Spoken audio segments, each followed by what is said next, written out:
કહેવાય છે કે દરેક સિક્કાની બે બાજુ હોય છે, એક સારી અને એક ખરાબ. તેવી રીતે કોઈ પણ કાર્ય જ્યારે કોઈને પણ સોંપવામાં આવે છે, તે કાર્યને લઈને પણ તેના સારા એટલા ફાયદા પણ હોય છે અને અમુક એવા નુકસાન પણ હોય છે.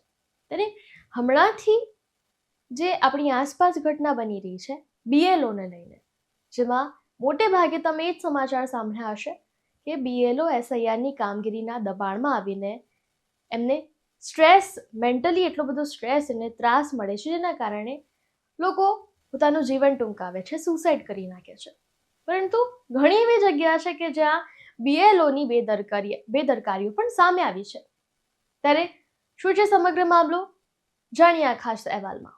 ત્યારે આપણે સૌથી વધારે જે સમાચાર સાંભળ્યા છે આપણી આસપાસ એ છે કે બીએલઓના સુસાઇડને લઈને ઘણા એવા જે રાજ્યો છે ભારતના, અલગ અલગ જગ્યાએથી એવા સમાચાર સામે આવ્યા છે કે એસઆઈઆરની કામગીરીથી ત્રસ્ત થઈને જેટલા પણ બીએલઓ, જેટલા પણ શિક્ષકો છે જેમને બીએલઓનું કામ સોંપવામાં આવ્યું છે, એ બધાએ આત્મહત્યા કરી નાખી. પણ આ ઘટના એક વ્યક્તિગત તકલીફ નથી.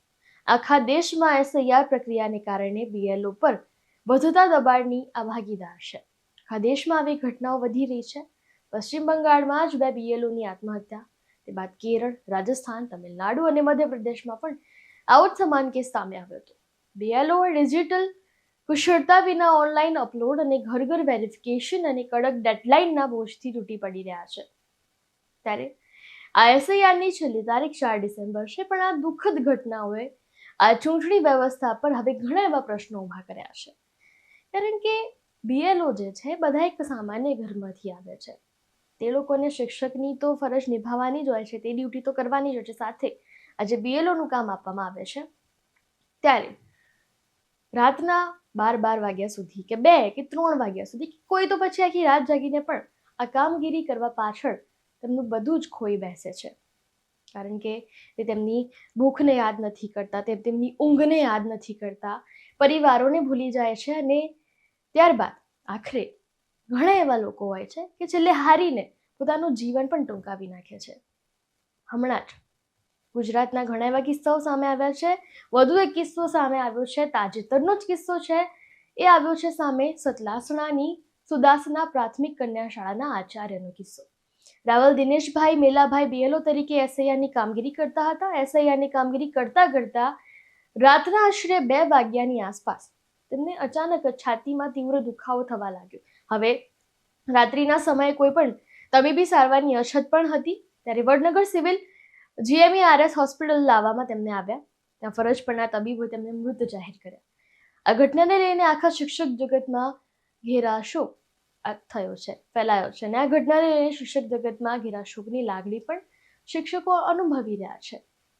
અને બધા શિક્ષકો એક સાથે અને આવા જે બીએલઓ છે, જે લોકો આત્મહત્યા કરી નાખે છે, એમના પડખે આવીને એક જ માંગ કરે છે સરકાર પાસે કે હવે તેમને ન્યાય જોઈએ છે.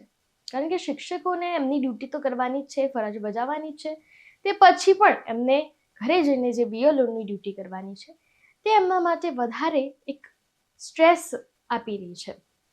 ત્યારે આ ઘટનાની જાણ થતાં શિક્ષકો સહિત પરિવારના લોકો સિવિલ હોસ્પિટલ ખાતે પણ પહોંચ્યા હતા. જી, હું ગોવિંદસિંહ બારડ, સુદાસણા પગાર કેન્દ્ર આચાર્ય. અને જે મૃતક છે એ સુદાસણા પ્રાથમિક કન્યા શાળાના આચાર્ય છે, શ્રી દિનેશકુમાર મેલાભાઈ રાવલ. અને સુદાસણા પ્રાથમિક કન્યા શાળાની અંદર 17/1/2001થી એ સર્વિસ કરે છે. બીએલઓ તરીકેનું કામ એમનું સુદાસણાના ભાગ નંબર 3માં બૂથ નંબર 38ની અંદર હતું. અને અત્યારે એસઆઈઆરની કામગીરી ચાલી રહી છે, એ કામ એ કરતા હતા. હવે બધા જ જાણે છે એ પ્રકારે એસઆઈની કામગીરીની અંદર જે ફોર્મને અપલોડ કરવાના હોય છે, ઓનલાઈન કરવાના હોય છે, એની એપ્લિકેશન બરાબર કામ કરતી ન હોવાથી દિનેશભાઈ સતત છેલ્લા 2-4 દિવસથી રાત્રે ઉઠી અને એ ફોર્મને અપલોડ કરવાનું કામગીરી કરતા હતા. આજ રાત્રે પણ એ લગભગ 2 વાગ્યાની આસપાસ ઉઠી અને એ ફોર્મને અપલોડ કરવાનું કામ કરતા હતા, એવું એમના પરિવારનું કહેવું છે. એમના પરિવારના જણાવ્યા મુજબ આ કામ કરતા હતા એ દરમિયાન એમને છાતીની અંદર દુખાવો પડ્યો. પરિવાર સભ્યોને જાણ થતો એમને એમના ઓળખીતા મિત્રોને બોલાવ્યા, ગામની અંદર દવાખાને લઈ ગયા, પરંતુ ત્યાં સારવાર મળી નહીં, તો ઉપલબ્ધ નહોતી. એટલે એ લોકો અહીંયા વડનગર સિવિલમાં લાવ્યા. સિવિલમાં ડૉક્ટરશ્રીએ એમને મૃત જાહેર કર્યા છે.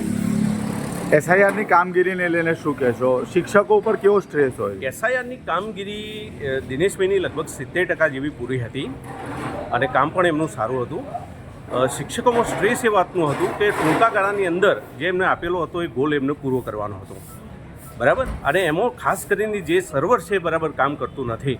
એટલે ફોર્મ તો એકત્રિત કર્યા હોય, એમાં માહિતી ભરવાની હોય, પરંતુ એ જ્યારે અપલોડ કરવાના હોય ત્યારે સર્વર બરાબર કામ ના કરતું હોય, કામગીરી પૂરી કરવાની હોય, એટલે એ દબાણ થોડું રહેતું હોય એમને માનસિક રીતે, અને એ કામ એ રાત્રે કરતા હતા. એ દરમિયાન આ બનાવ બન્યો છે, હું પરિવારનું કહેવું છે. ત્યારે મેં કીધું એ જ રીતે એક તરફ લોકો કંટાળીને મરી રહ્યા છે, એસઆઈઆરની કામગીરીથી ત્રસ્ત આવીને પોતાનું જીવન ટૂંકાવી રહ્યા છે, સુસાઇડ કરી રહ્યા છે, પરંતુ બીજી તરફ ગાઝિયાબાદમાં બીએલઓની બેદરકારી પડી મોંઘી. ગુસ્સાયેલા ડીએમએ એફઆઈઆરનો નિર્દેશ આપ્યો. તો વિગતવાર વાત કરીએ, ઉત્તર પ્રદેશના ગાઝિયાબાદ જિલ્લા વહીવટી વ્યવસ્થાએ તમામ બૂથ લેવલ અધિકારીઓને વોર્ડ ટુ વોર્ડ વિશેષ તીવ્ર એસઆઈઆર કરવાના સ્પષ્ટ આદેશો આપ્યા હતા, પરંતુ કેટલાક બીએલઓ આ કામમાં બેદરકારી દર્શાવી છે. આનાથી વોચરો પોતાના બીએલઓને શોધવાના પ્રયત્નોમાં વ્યસ્ત છે.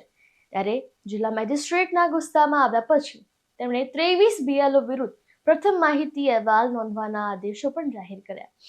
હવે એક બીએલઓને તાત્કાલિક સ્થગિત પણ કરી દેવામાં આવ્યો.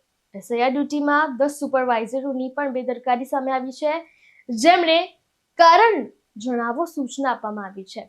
હવે ડીએમના નિર્દેશ પ્રમાણે 55 બીએલઓને નોટિસ પણ આપવામાં આવ્યા છે, જેઓ એસઆઈઆર પ્રક્રિયામાં બેદરકારી બરતતા જણાયા છે. લોકોમાં ભયનું વાતાવરણ છે, તેમનું વોટર લિસ્ટમાંથી નામ પણ કાઢી નાખવામાં આવે છે, કારણ કે એસઆઈઆરની છેલ્લી તારીખ 4 ડિસેમ્બર નક્કી કરવામાં આવી છે. આ તમામ ઘટનાઓ વોટર લિસ્ટ અપડેટની પ્રક્રિયાને પણ અસર કરી શકે છે, જે ચૂંટણી માટે મહત્વપૂર્ણ છે.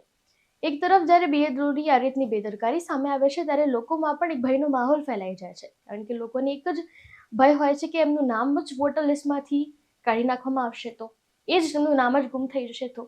અને હવે જેમ જેમ પ્રક્રિયાની એસઆઈઆરની કામગીરીની છેલ્લી તારીખ નજીક આવી રહી છે 4 ડિસેમ્બર, ત્યારે જો આવી બેદરકારીઓ સામે આવશે બીએલઓની, તો પછી શું થશે?